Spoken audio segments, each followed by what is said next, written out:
এখন এই 4টা সিমের মধ্যে মহাকাহিনী আছে, দরবার আছে। দরবার শুরু করতেছি। এই যে সবার ছোট যে সিমটা, এটা হচ্ছে হোন্ডা সিবিআর 150R এর। আর এইটা জিএসএক্সআর এরও। আচ্ছা, জিএসএক্সআর এরও। আচ্ছা, এই পিচিটা। আর এই যে 2.40 লেখা, এটা হচ্ছে কেটিএম এর। আর এইটা হচ্ছে পালসার N160 Fi ABS এর।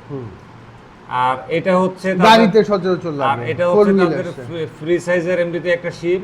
এটারে যদি কোনো কাজে লাগে তখন তারা গসি অ্যাডজাস্ট করে। এটা না, এটা আমরা আনছিলাম বাজাজ মনে করেই। আচ্ছা, বাজাজ মনে করে এটা আনছিলেন। পরে দেখি এটা তো- বাজাজের এটা তো- সাইজ এটা তো আনছিলেন মানে এই বক্স সেট হিসাবে, সেট হিসাবে। আচ্ছা, এটারে বাজাজ মনে করে আনছিলেন, কিন্তু বাস্তবে দেখা গেছে কি বাজাজ আপনারা বাজাজ ফেল ধোঁকা করে দিছে, দিয়েছে, ধোঁকা দিয়ে দিছে, মিলে না। মানে ব্যাসার্ধটা মিলে না আর কি।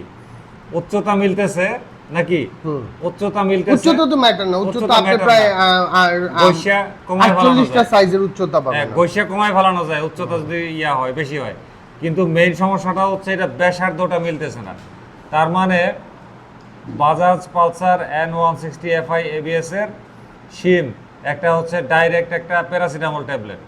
এবং এই সিমটা এখন পর্যন্ত মোটোটক অনেক চেষ্টা করছে তার সোর্স অনুযায়ী, এবং ইন্ডিয়াতেও নাকি টুকটাক সোর্স করে খোঁজখবর নেওয়া হয়েছে, কিন্তু কোথাওই পায় নাই। N160 প্যারাসিটামল মার্কা এই সিম।